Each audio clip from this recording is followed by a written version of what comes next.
Shalom, puji Tuhan. Kalau pada saat ini kita bertemu kembali di Hari Saks Channel untuk kita bersama-sama belajar firman Tuhan. Firman Tuhan pada saat ini akan saya berikan judul, yaitu 7 alam kehidupan orang Kristen. Ya, 7 alam kehidupan orang Kristen. Mari kita akan berdoa dulu supaya Tuhan sendiri yang memberikan kita hikmat, pengetahuan, sehingga kita dapat mengerti firman Tuhan saat ini, sehingga kita dapat melakukan firman Tuhan dan hidup kita berkenan kepada Tuhan, sehingga nama Tuhan dipermuliakan. Mari kita berdoa. Tuhan Yesus, kami menyerahkan diri kami sepenuhnya kepada-Mu. Sucikanlah Tuhan tubuh jiwa roh kami ya Tuhan, agar kami layak untuk menerima firman-Mu ya Tuhan. Oh Tuhan Yesus, karena itu ampunilah segala dosa kesalahan kami, sucikan kami dengan darah-Mu yang kudus ya Tuhan. Dan kami mohon, urapilah kami dengan urapan roh kudus-Mu ya Tuhan. Oh Tuhan, khususnya hamba-Mu, berikanlah hamba-Mu pengetahuan hikmat. Dan Tuhan, mari Tuhan Yesus, taruhlah firman-Mu dalam pikiran hamba-Mu, dalam mulut hamba-Mu, dalam hati hamba-Mu, supaya apa yang keluar dari lidah bibir hamba-Mu adalah berasal dari Engkau sendiri, yang adalah firman-Mu sendiri. Karena firman itulah yang Tuhan menimbulkan iman di hati kami, bukan perkataan pengetahuan hikmat manusia, tetapi adalah firman-Mu sendiri ya Tuhan. Sebab itu Tuhan, biarlah Engkau juga urapi firman-Mu, sehingga firman-firman yang hidup, dan Engkau akan menumbuhkan firman-Mu Tuhan. Dan urapi pula, berikan hikmat pengetahuan kepada anak-anak-Mu semua yang menonton video khotbah pengajaran pada saat ini Tuhan. Terima kasih, segala kuasa iblis, kuasa kegelapan jahat yang tidak mengganggu, menghambat, kami ikat, kami patahkan, kami hancurkan kuasa dalam nama Yesus. Terima kasih Tuhan, terima kasih. Dalam nama Yesus kami berdoa, haleluya, amin. Puji Tuhan. Bapak Ibu Saudara yang terkasih dalam Yesus Kristus, sebagaimana tadi yang saya sampaikan, bahwa firman Tuhan saya berikan judul 7 alam kehidupan orang Kristen. Saudara, saya dalam pelayanan selama kurang lebih 36 tahun, ya saya kadang-kadang sering melihat banyak anak-anak Tuhan yang ketika saudara-saudaranya atau salah satu saudaranya meninggal dunia, maka mereka itu saya lihat ada satu keanehan. Kalau mengadakan kebaktian penghiburan itu sering diadakan pada hari-hari tertentu, yang jelas memang pas hari kematian itu sendiri. Tapi kadang hari ketiga, hari ke-7, ya, hari ke-40, bahkan sampai kadang setahun sekali. Nah, saya melihat ini suatu hal yang aneh bagi kita, ya, bagi saya secara pribadi, ya.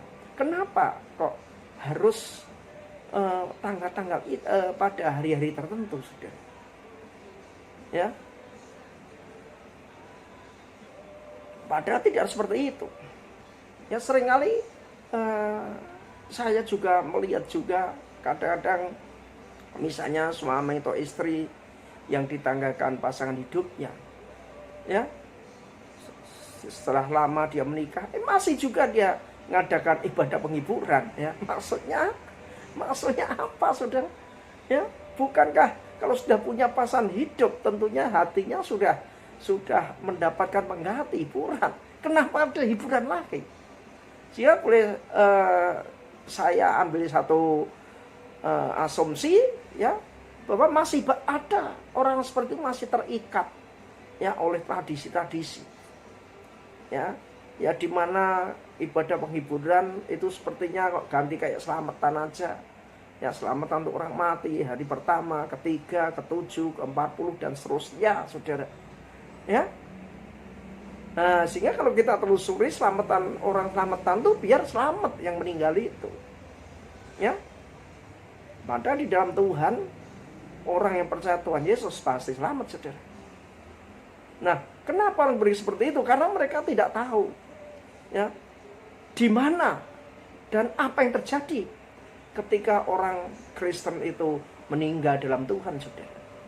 Ya, makanya inilah saya agak prihatin melihat hal ini. Ya, berapa banyak orang-orang Kristen yang masih dipengaruhi yaitu oleh tradisi-tradisi, kepercayaan-kepercayaan yang tidak alkitabiah.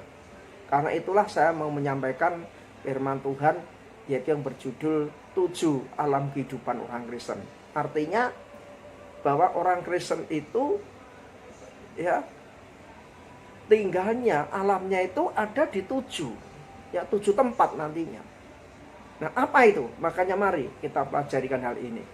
Ya, saudara, yang pertama, jelas orang Kristen sama dengan orang-orang yang bukan Kristen. Ya, alam pertama yang ditinggali adalah alam kandungan. Ya, atau alam rahim seorang ibu. Itu, saudara. Makanya seperti tertulis dalam Yeremia 1 ayat 5. Sebelum aku membentuk engkau di dalam rahim ibumu, aku telah mengenal engkau. Dan sebelum engkau keluar dari kandungan, aku telah menguduskan engkau. Aku telah menetapkan engkau menjadi nabi bagi bangsa-bangsa. Nah, perhatikan kalimat sebelum aku membentuk engkau dalam rahim ibumu. Ya, dan sebelum engkau keluar dari kandungan. Nah, jadi dari ayat ini bahwa alam pertama orang Kristen tinggal atau semua manusia di dunia ini adalah di rahim sang ibu. Ya, rahim sang ibu, di situ tinggal. Ya, saudara, tentunya kenapa kok harus tinggal di rahim ibu? Yaitu adalah untuk tentunya membentuk, menyempurnakan yaitu organ-organ tubuh manusia, sudah. Ketika dia dari awal yaitu masih dalam bentuk sigot. Ya, sigot itu artinya bentuk jadi dari pertemuan antara sel laki-laki atau disebut dengan sperma dengan benih atau sel wanita atau disebut dengan istilah ovum, di mana ovum dan sperma bertemu maka akhirnya membentuk yaitu sigot.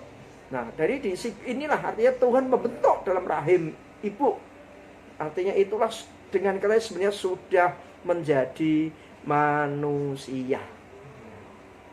Ya, jadi tidak bisa dikatakan itu bukan manusia, itu manusia. Cuma manusia yang belum sempurna secara fisiknya. Dan sigot atau akhirnya berkembang nanti jadi bayi atau embrio bayi itu masih sudah punya perasaan, punya kehendak, saudara. Ya, sudah punya perasaan, punya kehendak. Ya, kita ingat ketika Maria mengunjungi Elizabeth, saudara sepupunya. Waktu itu Elizabeth dalam keadaan mengandung. Yang mengandung ke bulan ke-6. Apa kata Elizabeth? Bahwa anak di dalam kandunganku melonjak-lonjak, sukacita, kegirangan. Kenapa? Karena merasa bahwa ibu Mesias sudah datang. Nah, kita ingat juga kisah istri Ribka ketika Yakub dan Esau masih dalam kandungan, yang mereka saling menendang rebutan, saudara. Nah, jadi inilah bahwa bayi yang dalam kandungan itu sudah berwujud manusia. Maka segala bentuk untuk menggugurkan bayi dalam kandungan itu ada suatu tindakan pembunuhan, saudara. Suatu tindakan pembunuhan. Ya, karena itu sudah jadi manusia. Ya, cuma belum dilahirkan aja di dunia ini. Ya, sehingga kekristenan melarang aborsi, saudara. Kekristenan melarang hal ini karena itu dianggap adalah pembunuhan. Makanya kita harus menyadari hal ini bahwa ketika orang kita hidup dalam kandungan, ya di situ ya sudah ada kehidupan. Ya, punya perasaan karena kegirangan dan sebagainya. Ya, makanya punya gerak dan sebagainya. Maka kadang-kadang Kalau orang hamil kan di perutnya itu kayak nyerundul, entah kakinya, entah tangannya, saudara ya. Makanya tidak ada salahnya ya kalau kita sebagai orang Kristen itu entah bapaknya, ibunya, itu komunikasi dengan bayi yang dalam kandungan itu. Ajak doa bersama-sama. Karena mereka sudah punya perasaan seperti itu. Ketika Maria datang ke Elizabeth aja, maka Yohanes itu kegirangan. Ya, artinya mengerti Yohanes dalam kandungan si Elizabeth ini, saudara. Ya, maka tidak ada salahnya kalau anak-anak ya dalam kandungan ini ya kita didik. Ya. Jadi pendidikan itu sebenarnya bisa dimulai ketika orang masih dalam kandungan. Ya, ibu memuji Tuhan, menyembah Tuhan. Sang anak terasa kalau ibunya muji Tuhan, nyembah Tuhan. Anak juga terasa kalau ibunya sedih, sakit hati dan sebagainya. Ya, dan inilah makanya mari selama orang mengandung, ayo banyak muji Tuhan, baca firman Tuhan dan sebagainya, sehingga sang anak itu mulai dididik. Ya, kemudian dalam kandungannya ditumpang tangan supaya anak yang dalam kandungan, yaitu anak yang takut Tuhan, mengasihi Tuhan dan mengasihi pekerjaan Tuhan. Ya, tumpang tangan seorang ayah, seorang ibu pada anaknya, maka akan turun itu, yaitu kuasa. Ya, seorang ibu akan mengimpartasikan kuasa Tuhan kepada sang bayi itu. Nah, saudara, itulah jadi yang pertama adalah orang Kristen tinggal dalam kandungan, ya. Dan yang kedua adalah orang Kristen ketika bayi itu lahir di dunia, maka itulah bayi itu sudah ada di dalam alam dunia ini. Nah, bicara tentang dunia, saudara, maka Paulus mengatakan dunia itu adalah pertama sebagai alam semesta, sebagai keseluruhan dari segala yang ada. Ya, alam semesta. Ya. Ya, galaksi. Ya, matahari, bulan dan bintang dan sebagainya. Jadi bumi, matahari, bulan dan bintang dan sebagainya ini bisa disebut dengan istilah dunia. Dunia yang berbicara tentang alam semesta. Seperti dalam perkataan Paulus dalam Roma 1 ayat 20 dikatakan, sebab apa yang tidak nampak daripadanya, yaitu kekuatan yang kekal dan keilahiannya, dapat nampak kepada pikiran dari karyanya sejak dunia diciptakan. Nah, ya, sejak dunia diciptakan. Jadi pikiran Tuhan itu bisa dilihat dari penciptaan dunia, ya, penciptaan dunia, penciptaan alam semesta. Nah, inilah kita tinggal, yaitu di alam semesta ini, dan kita tinggal di planet bumi, ya, planet bumi yang kita diami, ya, saudara. Kemudian dunia yang kedua ini bicara dunia yang didiami atau tempat kediaman manusia di mana berlangsungnya sejarah. Nah, artinya dunia dimaksud Paulus yang kedua ini adalah dunia tempat berlangsungnya sejarah. Apa yang dimaksud sejarah? Sejarah dari kata history. History dari kata his and story. Ya, kisah tentang dia. Nah, kisah siapa? Ya, paling tidak kisah tentang kita sebagai orang Kristen. Ya, kita lahir terus sampai meninggal, itu ada cerita tentang kita. Ya, cerita tentang kita, story. Ya, kita lahir terus kemudian dikasih nama. Ya, kemudian masa kanak-kanak, sekolah. Ya, sekolah menginjak masa kemudian setelah sekolah, ya, kita menginjak masa bekerja terus dan sebagainya, dan di situ kita berkarya dan sebagainya. Nah, sehingga di dunia inilah kita isi, yaitu dengan kehidupan. Ya, tentunya kehidupan yang bagaimana yang diharapkan diri, karena di dunia ini tempat kita berkiprah, saudara, ya. Tempat kita itu menulis siapa diri kita. Siapa diri kita, apa diri kita, yaitu ketika kita di dunia ini. Dan kita hidup di dunia ini itu juga sangat menentukan, ya, sangat menentukan kehidupan kita setelah kita meninggalkan dunia ini, saudara. Ya, meninggalkan dunia ini. Ya, setelah kita meninggalkan dunia ini menentukan. Ya, jadi kehidupan kita di dunia ini sangat menentukan kehidupan kita selanjutnya. Ya, itulah nanti masuk ke alam kehidupan orang Kristen yang ketiga. Ya. Nah, bagaimana untuk menentukannya? Ya, itulah saudara. Kita harus hidup tentunya sebagai orang Kristen adalah percaya Tuhan Yesus Kristus.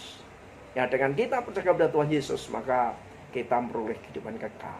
Yohanes 3:16 dikatakan, karena begitu besar kasih Allah akan dunia ini, sehingga dikaruniakan anak yang tunggal, supaya barang siapa yang percaya kepadanya tidak binasa, melainkan beroleh hidup yang kekal. Nah, ini. Ya, dengan percaya Yesus jadi orang Kristen, maka akan menentukan kehidupan kita selanjutnya, saudara. Nah, di mana dalam dunia yang didiami atau tempat kediaman manusia di mana berlangsungnya sejarah ini artinya yang pertama yang dimaksud di sini adalah tempat di mana manusia dilahirkan dan mengalami sejarah di sepanjang hidupannya. Ya. Sebagaimana dikatakan dalam 1 Timotius 6:7, sebab kita tidak membawa sesuatu apa ke dalam dunia, dan kita pun tidak dapat membawa apa-apa keluar. Nah, di sini artinya saudara bahwa dunia ini artinya di mana kita tinggal dilahirkan, kita mengalami sejarah. Kita mencatat sejarah kita masing-masing. Sekali lagi, setiap orang punya sejarah masing-masing. Ya, setiap orang punya sejarah masing-masing. Dan sejarah ini akan diingat ya oleh keturunan, ya.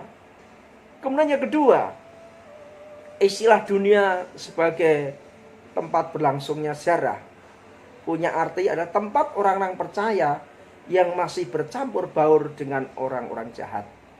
Ya, artinya dalam sejarah ini kita itu tidak sendiri, tapi kita berkumpul di dunia ini. Ya, itu ada orang jahat, ada orang baik. Sebagaimana di dalam 1 Korintus pasal 5 ayat 10b dikatakan, yang aku maksudkan bukanlah dengan semua orang cabul pada umumnya dari dunia ini, atau dengan semua orang kikir dan penipu, atau dengan semua penyembah berhala.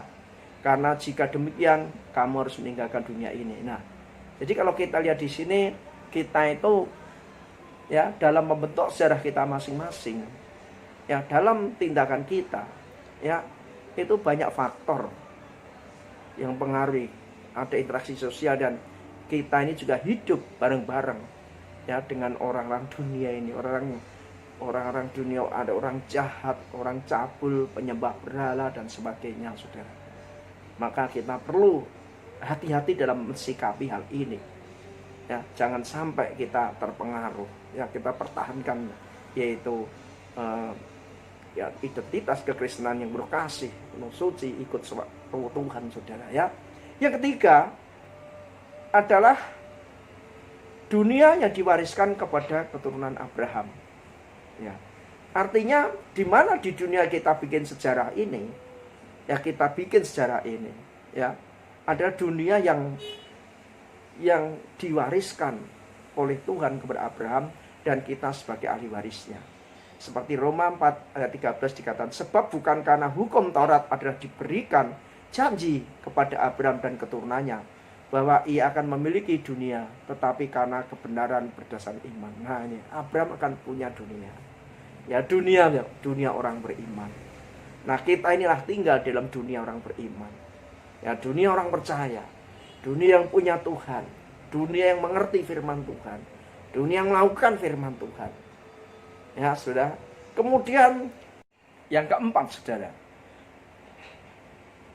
Dunia yang bicara tentang di mana kita membuat sejarah, itu Paulus juga mengatakan sebagai tempat kediaman manusia yang tidak memiliki pengharapan tanpa Allah. Nah, artinya apa? Artinya kita juga bersama-sama dengan manusia, dengan orang yang tidak punya janji-janji Tuhan, yang tidak punya firman Tuhan. Bagaimana mereka bisa punya janji Tuhan? Ya, kalau mereka tidak mendengar janji itu, tidak percaya janji itu. Ya, kita bisa menerima janji itu karena kita dalam Yesus kita mewarisi berkat dari Abraham. Nah, janji Tuhan inilah, yaitu firman Tuhan itu, itulah yang membuat kita itu berharap, kita punya pegangan. Ya, firman itu akan menimbulkan iman kita, menguatkan, sehingga ketika di dalam menghadapi masalah-masalah, kita itu akan ditolong firman Tuhan itu. Firman itu akan menguatkan kita, janji Tuhan menguatkan kita. Firman itu akan meneguhkan kita, memberikan kita harapan. Ya, makanya dalam Efesus 2:12 dikatakan bahwa waktu itu kamu tanpa Kristus tidak termasuk warga Israel dan tidak mendapat bagian dalam ketentuan-ketentuan yang dijanjikan, tanpa pengetahuan, pengharapan, dan tanpa Allah dalam dunia. Nah, lebih tegas di sini. Tanpa Allah di dalam dunia. Ya, artinya apa? Orang-orang yang tidak percaya kepada Tuhan. Orang yang tidak memiliki pegangan kehidupan, tak miliki Tuhan. Sehingga tidak punya pengharapan, saudara. Ya, karena manusia seringkali dalam menghadapi krisis, dan krisis itu seringkali di luar akal budinya. Di luar nalarnya, di luar kekuatannya. Ketika dia tidak punya Allah, tidak punya janji Tuhan, firman Tuhan, maka dia akan mengandalkan pikirannya sendiri, mengandalkan kekuatan sendiri, mengandalkan apa yang ada pada dia. Tapi puji Tuhan bagi orang Kristen, karena orang Kristen punya Tuhan, ya punya firman Tuhan, maka orang Kristen punya harapan, ya, yaitu Tuhan Yesus itu, saudara. Nah, kemudian dunia di mana kita membuat sejarah ini oleh Paulus juga disebut dengan istilah dunia ini dibedakan dengan surga. Ya, dunia ini dibedakan dengan surga dalam Kolose 1 ayat 20. Dan oleh dialah ia memperdamaikan segala sesuatu dengan dirinya, baik yang ada di bumi maupun yang ada di surga, sesudah ia mengadakan pendamaian oleh darah salib Kristus. Nah, saudara, jadi dunia di sini itu inilah dunia yang dibedakan dengan surga itu. Ya, di dunia ini ya kita tinggal, saudara. Ya. Nah, kemudian yang ketiga, saudara. Ya. Yang ketiga yang dimaksudkan dunia oleh Paulus adalah umat manusia sebagai keseluruhan masyarakat manusia yang mendiami bumi. Nah, artinya manusia sebagai penduduk bumi itu disebut sebagai dunia. 2 Korintus 1 ayat 12. Inilah yang kami megahkan, bahwa yaitu suara hati kami memberi kesaksian kepada kami bahwa hidup kami di dunia ini, khususnya dalam hubungan kami dengan kamu, dikuasai oleh ketulusan dan kemurnian dari Allah, bukan oleh hikmat duniawi ini, tetapi oleh kekuatan kasih karunia Allah. Nah, itu saudara. Dunia yang dimasukkan di sini adalah umat manusia, ya, secara keseluruhan, ya.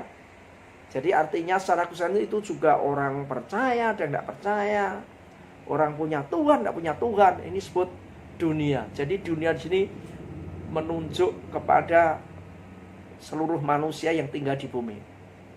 Yang keempat, dunia atau sering disebut istilah kosmos digunakan untuk manusia, maka artinya mengacu kepada hal yang jahat.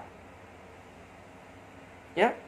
Jadi maksudnya dunia ini adalah mengacu, menunjuk kepada orang-orang jahat. Ya, hal ini tidak berarti bahwa manusia diciptakan dalam keadaan yang jahat. Tetapi manusia memiliki pilihan untuk menempuh jalannya sendiri atau menempuh jalannya Tuhan. Nah, ketika manusia berontak kepada Tuhan, jauh dari jalan Tuhan, maka manusia menjadi jahat. Nah, makanya dalam Kolose 2:8 dikatakan, hati-hatilah supaya jangan ada yang menawan kamu dengan filsafat yang kosong dan palsu menurut ajaran turun-temurun dan roh-roh dunia tapi tidak menurut Kristus. Nah, ini. Ya, inilah jadi orang-orang, makanya disebut orang dunia adalah orang yang hidupnya yaitu tidak sesuai dengan firman Tuhan. Orang yang hidupnya memberontak kepada firman Tuhan. ya dengan filsafat yang kosong, ajaran-ajaran yang palsu dan sebagainya, yang tidak berdasarkan kebenaran firman Tuhan dalam Alkitab, saudara. Nah, kita ada di situ.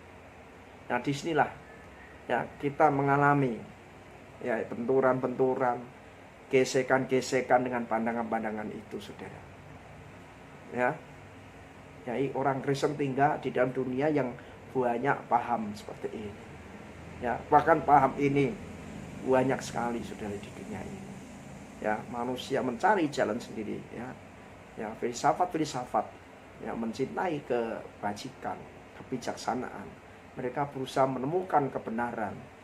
Ya, tapi berdasarkan apa? Penemuannya, pikirannya, hatinya. Sehingga seringkali atau kadang-kadang bukan semakin dekat dengan kebenaran itu, tapi semakin jauh dari kebenaran.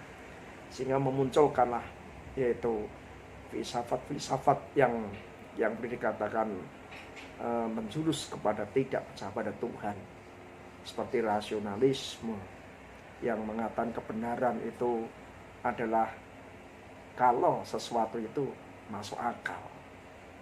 Ya, sehingga kalau tidak masuk akal, maka itu tidak benar. Ya, karena Tuhan itu dianggap tidak masuk akal. Bahkan ada yang ekstrim lagi mengatakan Tuhan itu adalah candu bagi masyarakat.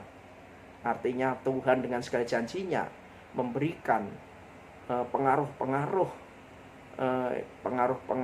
seperti candu kepada orang yang tak berdaya dalam keadaan krisis, dan orang itu tidak bisa nangani masalah, maka orang itu telah menciptakan Tuhannya itu, yang menciptakan itu sehingga dia lari kepada Tuhannya. Jadi Tuhannya itu diciptakan oleh orang-orang yang mengalami krisis ini, dan krisis ini ya membutuhkan pikiran seperti itu. Ya, sehingga orang mengatakan bahwa agama itu candu bagi masyarakat. Ya, ya bahkan ada satu tokoh lagi, ya, Friedrich Nietzsche. Jadi yang mengatakan teologi Tuhan yang mati, ya, ya di mana Tuhan dalam pemikiran orang-orang Tuhan yang jauh di sana, Tuhan yang sangat menolong, itu Tuhan itu sudah tidak ada lagi, sudah mati. Ya, Tuhan yang ada itu Tuhan yang masuk dalam pikiran orang, hikmat pengetahuan manusia. Ya, sehingga kalau orang zaman sekarang masih mencari Tuhan, ya maka orang itu digambarkan sebagai orang gila yang pada siang hari bolong membawa obor, lari ke pasar, ya obornya itu dibawa, terus setiap sudut dikasih obor itu sambil teriak, mana Tuhanku, mana Tuhanku, mana Tuhanku. Jadi orang percaya pada Tuhan malah dianggap gila. Ya, inilah filsafat itu. Ya, ya banyak filsafat yang lain, ya, yang banyak melanggar firman Tuhan sehingga semakin jauh. Ya, ya saudara. Kemudian istilah dunia yang kelima adalah bicara tentang sistem dunia. Ya, sistem dunia ini bicara tentang apa, saudara? Yaitu bicara tentang sistem budaya. Ya, budaya itu apa? Budidaya. Ya, sistem budaya itu terdiri dari 3. 1, yang disebut sistem pandangan hidup, ya, ideologi atau worldview, di mana dalam pandangan hidup ini, ya, orang memiliki pandangan hidup baik yang ateis dan yang percaya Tuhan dan sebagainya. Ya, sehingga mereka itulah prinsip-prinsip pikiran ini. Nah, kemudian maka ada istilah sistem ketuhanan dan sebagainya. Nah, kemudian pemikirannya tentang Tuhan ini, ya, kemudian dinyatakan dalam bentuk budaya, selanjutnya disebut dengan istilah sistem sosial. Ya, apa yang disebut sistem sosial? Artinya satu kesatuan pemikiran, tradisi, baik itu misalnya sistem upacara kematian, sistem kelahiran, ya.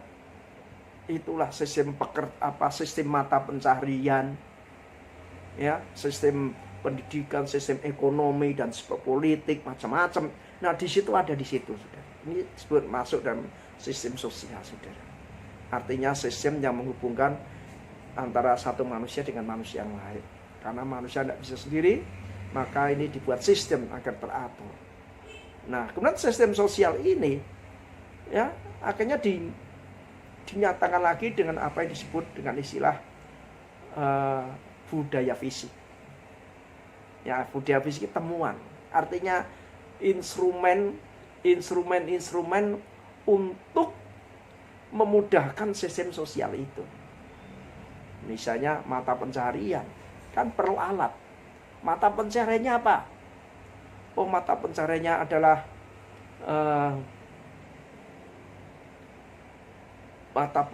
adalah jual ATK. Nah, itu ada alat-alat yang diperlukan di situ, saudara. Oh, pencahariannya adalah jadi ASN atau pegawai negeri, itu juga alatnya di situ, semua ada. Oh, tentara ada profesi ini.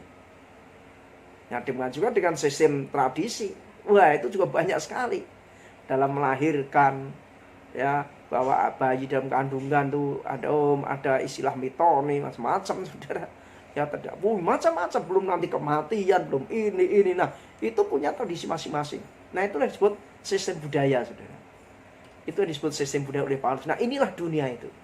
Dan kita sebagai orang Kristen, kita itu tinggal di dalam budaya ini. Kita punya masing-masing budaya masing-masing.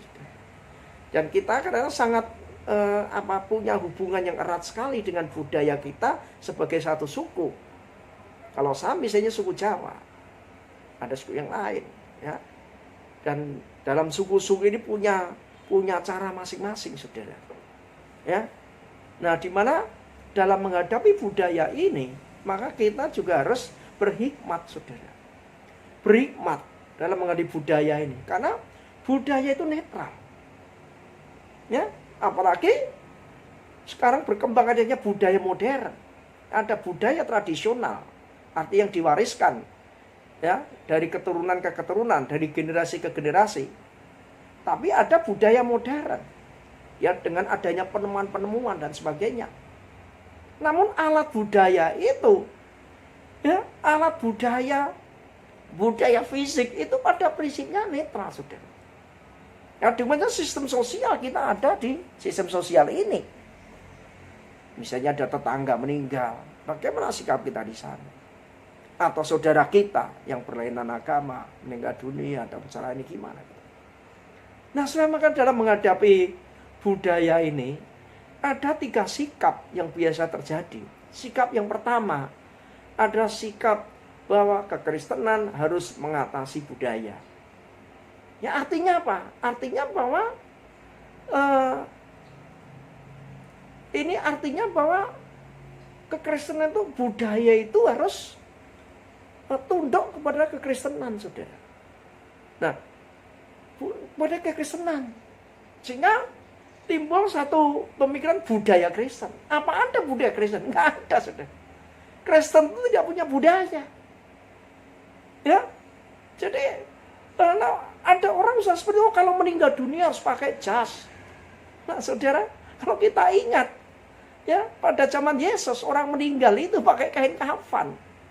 Ya, orang meninggal di kain kafani, diikat, kemudian ditaruh itu di gua. Taruh gitu aja, saudara.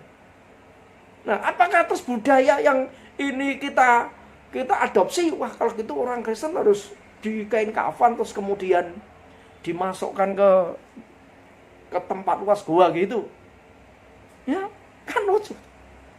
Ya, oh, kematian harus pakai jas, dimajuri pengantin dan sebagainya. Nah, saudara, terus mana yang kita ikuti? Nah, saudara, sebenarnya budaya-budaya ini sekali lagi bersifat netral. Ya, jadi kalau kita itu tidak bisa itu menciptakan budaya Kristen, itu tidak bisa. Yesus tidak menciptakan budaya Kristen. Ya, enggak, saudara. Yang diciptakan Yesus bukan budaya Kristen. Artinya bukan sistem sosial Kristen, ini bukan. Ya, walaupun ada sistem sosial yang bertentangan dengan firman Tuhan, tapi ada juga yang tidak bertentangan dengan firman Tuhan. Yang kedua, ada pandangan yang ekstrim lagi adalah kekristenan harus di bawah budaya. Ya, harus di bawah budaya. Jadi kita harus ngikutin. Ya makanya mengikutin. Apa budaya kita ikutin. Oh, karena kita ada di dunia ini, ya, maka kita ikutin misalnya harus menyembah, berdoa di kuburan, mendoakan orang meninggal, kita ikutin aja dan sebagainya. Ya tidak bisa juga seperti itu, saudara. Kalau itu terjadi, kita akan sinkretis, mencampur adukan budaya itu. Ya, atau dengan kata lain, ya, kita terhanyut dalam budaya itu, saudara. Ya. Tidak. Terus apa yang kita lakukan? Yang kita lakukan adalah memakai budaya, melintasi budaya, cross culture, ya, lintas budaya. Nah, artinya budaya kita pakai. Artinya apa? Budaya-budaya yang tidak bertentangan dengan firman Tuhan tetap kita pakai, nggak apa-apa, supaya tidak terjadi benturan. Tapi kalau tidak sesuai dengan firman Tuhan, ya tidak kita pakai. Entah itu pemikiran, filosofi, ya, pandangan orang tua. Kalau tidak benar, ya jangan kita pakai. Kalau benar ya kita pakai. Ya, jadi kita tidak bisa berbenturan dengan budaya, nabrak sistem, nggak bisa. Ingat, orang Kristen masih tinggal di dalam dunia. Belum di surga, belum meninggal, jadi masih terikat. Ya. Dan kekristenan juga tidak bisa terhanyut. Semua budaya dipakai aja. Itu sinkretis. Ya, itu penyembahan berhala. Itu seperti jubahnya Kristen, tapi hatinya Kristen. Tapi yang benar adalah memakai budaya. Contoh Yesus. Tuhan Yesus, banyak pemikiran Tuhan Yesus. Itu juga, ya, juga Tuhan Yesus memakai pemikiran budaya. Ya, hukum Taurat juga masih dipakai. Dan sistem sosialnya juga masih dipakai. Ingat ketika Tuhan Yesus datang ke perkawinan, di situ didatangi oleh ibunya. Tolonglah mereka. Apa kata Yesus? Saatku belum tiba, ibu. Tapi akhirnya Yesus sudah melakukan. Karena itu baik. Nah, saudara, jadi dalam fisik juga begitu. Karena Yesus tinggal di Israel waktu itu, di Palestina, maka dia juga memakai budaya fisik. Pakaiannya juga pakaian pada saat itu. Bahkan cara penguburannya juga sama seperti itu. Tempat tidurnya dan sebagainya, alat-alat kendaraannya dan juga pakai budaya itu, saudara. Ya, artinya dalam budaya ini intinya bahwa Tuhan Yesus tidak menciptakan budaya itu. Para rasul tidak menciptakan budaya itu. Makanya Paulus pernah bilang, dengan orang Yahudi aku akan bersikap seperti Yahudi, dengan orang Yunani aku akan bersikap seperti Yunani. Artinya apa? Paulus memakai budaya itu. Ya, dan karena Tuhan itu menyelamatkan manusia, Tuhan itu berkomunikasi dengan manusia. Dan Tuhan berkomunikasi dengan manusia dengan cara manusia. Makanya Tuhan menjadi manusia. Jadi Tuhan menjadi manusia adalah komunikasi Tuhan yang luar biasa kepada dunia ini. Kalau Tuhan dalam hakikat aslinya, manusia tidak bisa kenal Tuhan. Tapi Tuhan memperkenalkan dunia kepada manusia dengan menjadi manusia. Bahasa manusia, budaya, sistem sosial manusia, budaya manusia. Bahkan kalau kita perhatikan Alkitab pun, saudara, Alkitab pun, ya, kalau kita lihat perjanjian lama pakai bahasa Ibrani. Bahasa Ibrani itu dipakai orang Yahudi. Tapi dalam perjanjian baru pakai bahasa Yunani. Yunani kuno atau disebut Yunani Koine. Ya, di mana Yunani Koine pada zaman Yesus itu dipakai, ya, oleh seluruh wilayah Kekaisaran Romawi. Seperti bahasa nasional Kekaisaran Romawi adalah pakai budaya Yunani atau disebut dengan istilah Helenisme, baik bahasa dan sebagainya banyak pakai Yunani. Sehingga tidak heran di mana Paulus pergi, itu Paulus banyak memakai bahasa Yunani, pakai tradisi budaya Yunani. Paulus memahami itu, saudara. Nah, dalam Kisah Rasul 17 jelas, sebelum Paulus memberitakan Injil kepada orang Athena, Paulus selidiki dulu. Oh, ternyata di kota Athena banyak patung-patung berhala, ada ratusan. Nah, di antara patung-patung itu ada satu patung yang tidak ada namanya. Ya, Paulus selidiki tentunya, ya, budaya itu. Kan ketika selidik punya selidik, Paulus mengerti bahwa di daerah itu Athena dulu pernah terjadi suatu peristiwa wabah penyakit yang luar biasa. Ya, para imam kota Athena berdoa kepada semua dewa, tapi tetap para dewa tidak bisa menolong. Nah, akhirnya saudara, ada satu tokoh agama, ya tentunya agama Yunani, bertapa dan dapat ilham. Ya, kamu pergi menyembah aja kepada dewa yang saya tidak tahu dewanya apa, yang saya tahu dewa tak dikenal. Nah, akhirnya mereka mengadakan korban kepada dewa yang tak dikenal. Dan ketika mengadakan korban kepada dewa yang tak dikenal itu, ya artinya mereka tidak tahu namanya, maka orang dibebaskan dari segala sakit penyakit, dari wabah penyakit. Dan saat itulah mereka mendirikan patung, apa disebut dengan patungnya itu namanya patung dari dewa yang tak dikenal.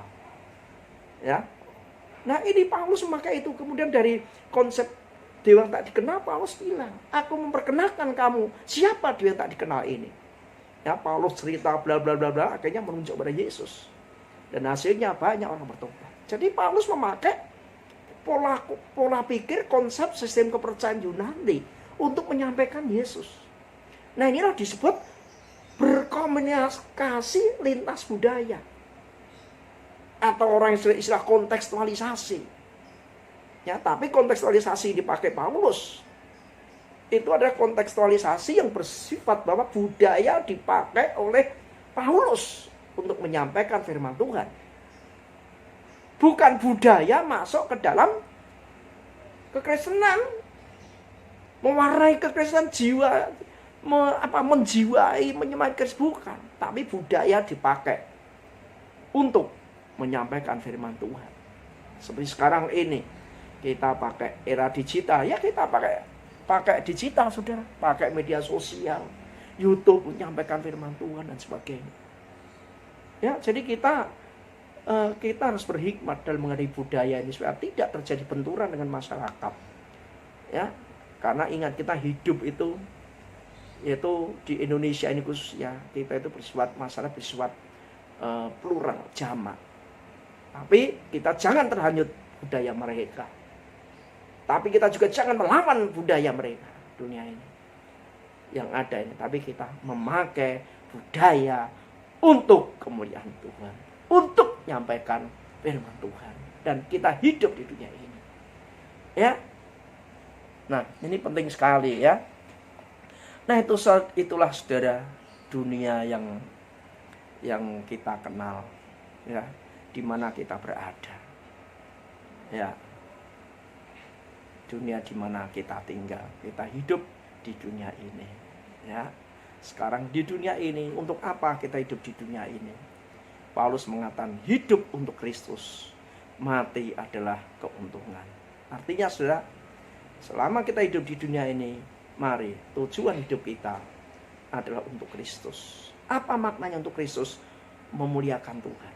Paulus bilang, karena sebab itu persembahkanlah tubuhmu sebagai persembahan yang hidup, yang kudus dan berkenan kepada Tuhan.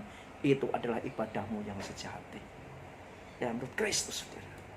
Ya, jadi dalam hidup dunia ini kita isi kehidupan kita, ya, supaya kita menjadi sama seperti Kristus, memuliakan Tuhan. Ya, dan dengan kita hidup di dunia ini dengan benar, ya, maka saudara, kalau kita mati kita akan meraih keuntungan. Ya. Ya, kita akan mendapatkan keuntungan yang luar biasa. Ya, tapi kalau kita salah dalam kehidupan ini, maka saudara, kita juga akan mengalami kerugian. Bisa-bisa kita mengalami kebinasaan. Ya, karena itu dalam dunia ini yang pertama, mari saya ajak semuanya.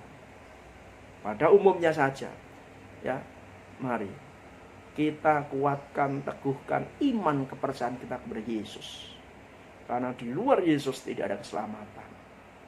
Ya, hanya percaya Yesus kita diselamatkan, itu kunci yang pertama. Yang kedua, lakukan firman Tuhan. Ya, persembahkan hidup kita kepada Tuhan untuk kemuliaan Tuhan. Ya, kita sucikan diri kita. Ya, sehingga suatu ketika Tuhan ambil kita, maka keuntungan itu akan Tuhan berikan kepada kita. Keuntungan yang bagaimana, ya? Yaitu setelah kematian. Ya, setelah kematian atau setelah kita hidup di dunia ini, meninggalkan dunia ini, ada satu keuntungan yang luar biasa. Ya, saudara, di dunia ini itu hanya sementara, saudara. Di dunia ini tidak kekal. Makanya Tuhan bilang apa? Umur manusia 70 tahun. Kalau kuat 80 tahun. Lebih daripada 80 tahun adalah penderitaan, kesulitan, kesalahan. Ya, karena secara fisik pun sudah mulai menurun, saudara. Ya, sementara. Namun bukan hanya itu saja. Di dunia ini sementara itu artinya bahwa masih ada kehidupan selanjutnya setelah kita di dunia ini, saudara. Masih ada kehidupan selanjutnya yang akan membawa kita kepada kekekalan. Ya, membawa kita ke kekekalan. Kekekalan yang menyenangkan, yang membahagiakan, atau kekekalan yang menyedihkan. Itu sangat tergantung hidup kita di dunia ini. Nah, jadi mari kita teguhkan hati kita. Kita pegang keselamatan itu. Kita pegang Yesus itu. Jangan sampai digantikan dengan apapun juga. Karena itu adalah tiket untuk kita memiliki hidup yang penuh keuntungan bagi kita. Yang kedua, mari tujuan hidup kita untuk menjadi sama seperti Kristus. Baik dalam pikiran, perkataan, perbuatan. Ya, sehingga kita akan bertahan, kita akan mendapat upah yang luar biasa nantinya. Karena itu saudara, mari ialah pada sesi ini mengenai 7 alam kehidupan orang Kristen. Dalam sesi ini hanya saya sampaikan pada 2 alam, yaitu alam kandungan dan alam dunia. Dan nanti kita akan lanjutkan lagi kepada alam-alam berikutnya. Ya, ada 7 alam kehidupan orang Kristen. Ya, yang pertama sudah kita bicarakan, yaitu alam kandungan. Dalam alam kandungan, ya, masih ya Tuhan, ayo. Bagi ibu-ibu, orang tua, jangan sampai itu menggugurkan bayi dalam kandungan. Atau mungkin ada tidak saudara berpacaran sampai kemudian hamil, jangan gugurkan kandungan. Kalau saudara gugurkan kandungan, itu sampai saudara membunuh. Saudara membunuh karena itu sudah jadi kehidupan. Jangan. Baik, kita bertanggung jawab. Ya. Kemudian bagi puji Tuhan, bagi saudara yang ya hamil, mengandung, punya anak dari perkawinan resmi dan sebagainya, didik anak sejak dalam kandungan, ajak dalam doa, pujian, penyembahan. Karena anak dalam kandungan sudah punya perasaan, rasa sukacita, rasa sedih. Ya, karena itu bagi ibu yang hamil, jaga perasaan betul-betul, jaga kesehatan. Ya, sudah ketika lahir, sehingga bayi ini lahir ke dunia siap, saudara. Dan disitulah ketika hidup di dunia, seorang anak ini secara pribadi harus diperkenalkan kepada Tuhan Yesus Kristus. Karena keselamatan tidak bisa diwakilkan. Ya, karena kehidupan di dunia ini menentukan kehidupan kita selanjutnya. Jadi jangan berpikir bahwa kehidupan dunia ini sudah selesai di dunia, udah ya udah. Enggak, sudah ada tindak lanjutnya. Masih ada 5 alam lagi yang akan dilewati orang Kristen. Nah, puji Tuhan. Baiklah, sampai di sini dulu, akan saya lanjutkan dalam seri berikutnya. Haleluya. Amin. Mari kita berdoa. Tuhan Yesus, kami mengucap syukur buat apa yang sudah Kau berikan kepada kami saat ini. Tuhan, melalui firman-Mu, kami mengucap syukur kalau Engkau sudah mengenal kami sejak Engkau bentuk kami dalam kandungan, ya Tuhan. Dan Engkau, ya Tuhan, sudah melahirkan kami. Kami percaya bahwa kami punya tujuan yang indah untuk mempermuliakan nama-Mu. Karena itu selama kami di dunia Tuhan, kami akan berusaha untuk menjadi sama seperti Engkau. Baik dalam pikiran kami, ucapan kami, perbuatan kami, kasih kami, layanan kami Tuhan. Oh Tuhan, supaya di dunia ini Tuhan, kami persembahkan kuda-Mu untuk Kristus. Sehingga ketika kita mati kita dapat keuntungan. Terima kasih. Dalam nama Yesus kami berdoa, kami mengucap syukur. Teguhkan Tuhan, yang melalui firman-Mu saat ini. Bagi yang belum percaya, bila mereka percaya, mengambil keputusan yang penting di dunia ini.